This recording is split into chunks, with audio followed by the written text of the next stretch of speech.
So what is a dead position? Does it mean all the pieces on the chessboard have died? Well, kind of. So in chess, a dead position arises when neither player can checkmate the other's king with legal moves, resulting into a completely drawn game. So there are two kinds of dead positions that can arise in a chess game. The first one is position where neither player has enough mating material. So such games get drawn by insufficient material rule. For example, look at this position, a king against a king. No matter what they play on the board, they will never be able to checkmate each other. So that is why this is a completely dead position and it's a drawn game. Another example is king against king and bishop. White king doesn't have enough mating material to checkmate the black king. Therefore, this game is completely drawn. Now it doesn't matter if white has a light squared bishop or white has a dark squared bishop. The game would be drawn in both these scenarios. Third scenario is king against king and knight. Both these black pieces are not enough to control all these escape squares of the white king. Hence the game would be endless, and that is why it is considered as a draw by insufficient material. What if your opponent also has a knight? Will the game get drawn? Well, no. So look at this scenario. Black has a knight, white has a knight, but the game is not drawn because both the escape squares of this white king is controlled by this black king. This square is being blocked by the white knight, and that is why there is a possibility of checkmate in such a scenario. So the game gets drawn only if the position consists of king against king and a knight. Let's look at a fourth scenario. A king and a bishop against king and bishop would be a drawn position. But the important condition over here is that in this situation, both the bishops should be of the same color. That means both the bishops can be either on the light squares or both the bishops should be on the dark squares. So if both the players have bishops of the same color, then the game would be drawn. No matter how hard each player tries to checkmate the other player, it will just be a futile attempt.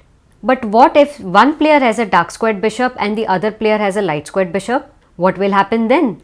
Well, let's look at that scenario. So as you can see over here, the white king is in the corner. Both these squares are controlled by the black king, and white's own bishop is blocking the escape square of this king, and that is why a checkmate over here was possible.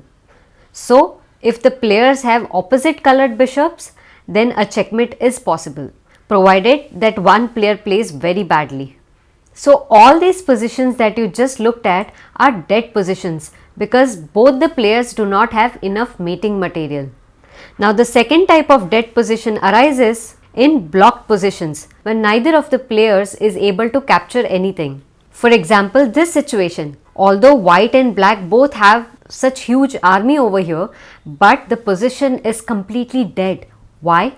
Because all of these pawns are blocked by white's pawns, so they cannot move ahead. All of white's pawns are blocked by the black pawns, so even they are unable to make any progress. The kings and the bishops are stuck on their respective side of the board because the king cannot get into the opponent's position. Look, this entry point is controlled by these pawns. Even this entry point is controlled by these pawns, so the king can move ahead. Same is the scenario for the black king. It cannot get access to these squares because white's pawns are controlling it. Also, both the players have bishops of the same color as their pawns. So both the bishops are just blocked by their own pawns and they cannot invade into their enemy's positions. So therefore, no matter what both the players play here, the position is completely dead, and that is why such a position gets drawn due to the dead nature of the position. So if you enjoyed diving into the world of dead positions in chess, then give this video a thumbs up and do subscribe for more chess insights. Your support really means the world to me. So do not disappoint me. And now it's time for the question of the day. So this is the position on the board and you have to tell me whether this position is dead or not. Let me know your answers in the comments box and I'll see you in the next video.